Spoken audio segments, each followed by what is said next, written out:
Comment élaborer une épreuve d'examen de qualité? Préparer une épreuve d'examen n'est pas du tout une tâche simple. Pour la rédaction des questions, il faudra d'abord choisir les sujets des questions, choisir leur type et leur nombre. Il est très important de bien concevoir le contenu des épreuves. Et cette conception des épreuves d'examen doit être en cohérence avec l'enseignement dispensé, tout en prenant en considération les stratégies d'apprentissage et les finalités d'apprentissage. Cette cohérence doit être aussi à tous les niveaux, depuis l'item le plus élémentaire jusqu'à l'épreuve dans sa globalité. Chaque question, exercice, cas clinique doit être cohérent dans sa constitution. La question qui s'impose maintenant est comment obtenir un échantillonnage représentatif du contenu d'apprentissage. Ceci peut se faire en se basant sur un outil qui est le tableau de spécification. Qu'est-ce qu'un tableau de spécification? En fait, là, on voit que ce tableau se constitue d'abord d'objectifs. Là, dans ce cours, il y a 5 objectifs. Et puis, on va voir la proportion de chaque objectif dans les finalités d'apprentissage finales.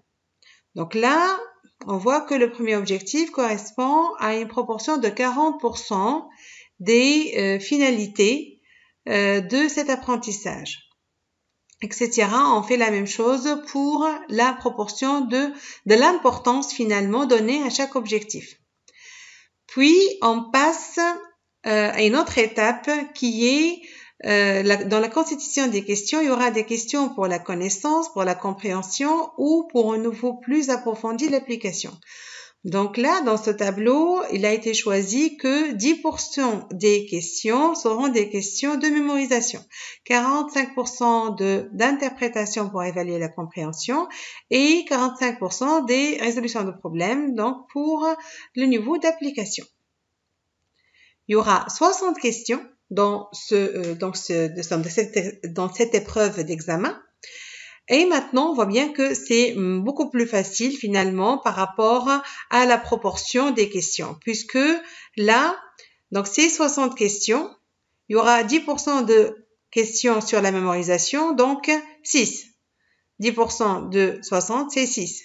45% de 60, c'est 27. Et il y aura aussi 27 questions concernant la solution. On fait la même chose donc par rapport à l'autre colonne. Donc là, il y aura finalement 24 questions, 18, 1,5, 15 et 1,5 en faisant la règle de 3.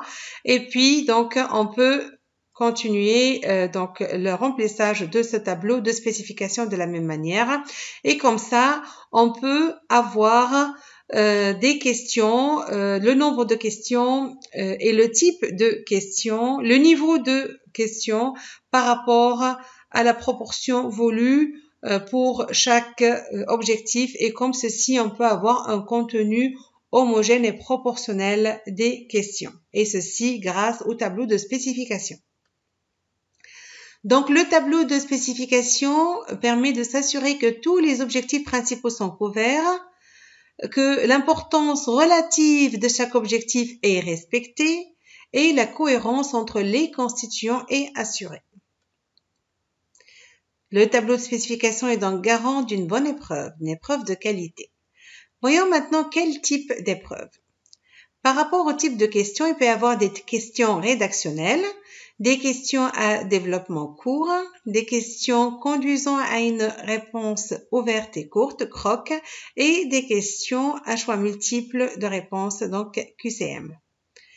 Ceci pourra donc donner une hétérogénéité des types d'évaluation selon les spécificités disciplinaires et bien sûr à chaque type de question, un niveau, une finalité. Par rapport au QCM, on sait bien que là, on va pouvoir avoir un type d'évaluation objective mais peu pertinente.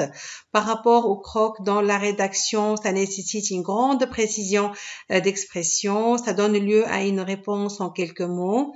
Et concernant sa correction, ça doit prévoir une liste des réponses acceptables par question. Alors que pour les cas cliniques, là, on peut évaluer la réflexion, le raisonnement et les choix faits par l'apprenant dans la résolution de problèmes. Donc, comme on a dit, il y a objectivité, il y a pertinence et on peut classer les épreuves selon cette échelle-là.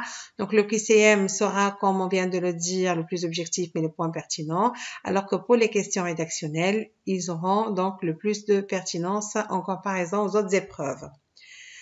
Et bien sûr, pour une bonne rédaction de questions, il faudra suivre les règles et les consignes de bonne élaboration de questions. Pour ceci, je vous invite à visualiser les capsules sur les consignes pour la rédaction de QCM et une autre capsule sur les consignes pour la bonne rédaction des crocs. Nous arrivons maintenant donc à la correction, à la notation.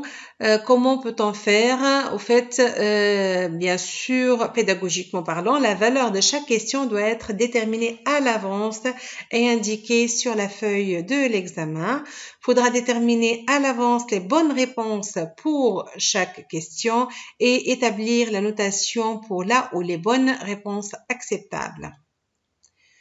Pour le QCM concernant les barèmes, il y a le QCM à choix simple, donc vrai ou faux. Donc si donc il a choisi cette réponse correcte, il aura toute la note. Sinon, il aura donc pas du tout de note, il aura 0.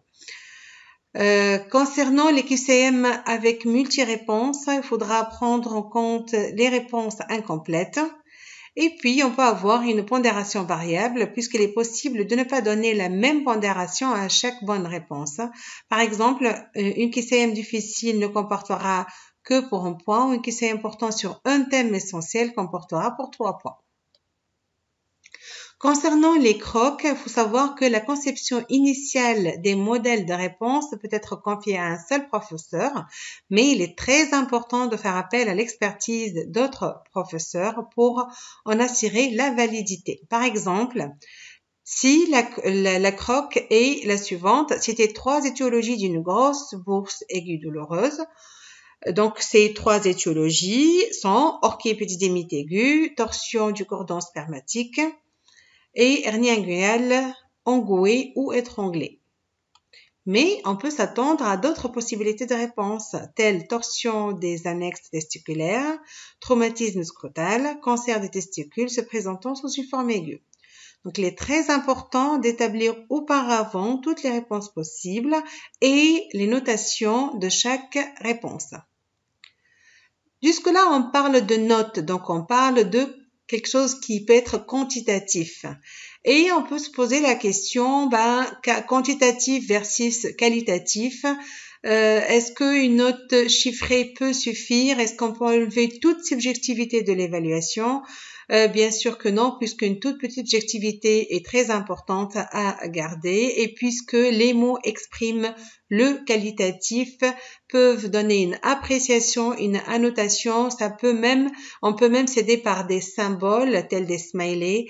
Là aussi, ça peut garder une place très importante dans l'évaluation et bien sûr, ceci appellera à l'utilité des grilles. Et ceci est très utile dans la notation des QDC, donc questions à développement court ou questions rédactionnelles. Donc là, c'est très intéressant d'établir des grilles d'évaluation. Là, je vous présente une grille avec 3 critères. Et là aussi, par rapport à l'importance de chaque critère, on va donner une notation. Par exemple, là, pour le critère 1, il y aura 5% de la note. Pour le critère 2, le tiers de la note. Et pour le critère 3, le 6e de la note.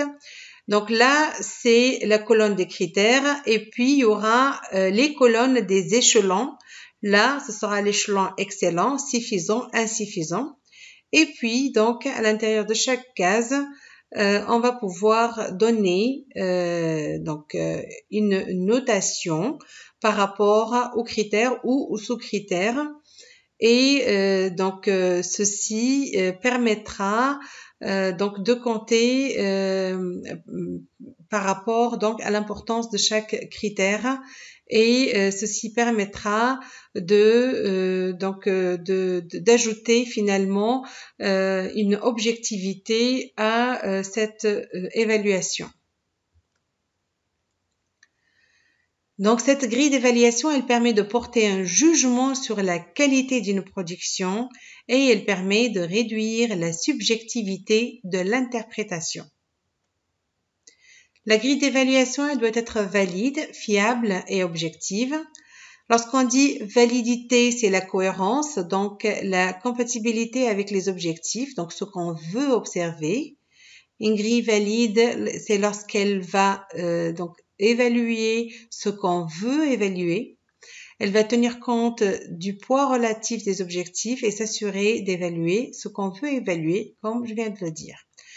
Concernant la fiabilité, c'est la constance entre évaluateurs pour un évaluateur et puis s'assurer aussi d'évaluer toujours de la même façon, 2 fois la même copie ou 2 copies différentes. Concernant l'objectivité, ça correspond aux instruments et procédures visant à réduire la subjectivité de l'interprétation. Donc là, c'est les qualités d'une grille. Et donc en conclusion, par rapport donc à cette qualité des épreuves d'examen, on insiste sur bien concevoir le contenu des épreuves en utilisant le tableau de spécification, sur le suivi des consignes de rédaction des questions, CROC, QDC, et la préparation bien sûr des réponses et la notation à l'avance. Et ceci permettra d'élaborer des examens de la plus haute qualité. Merci pour votre écoute.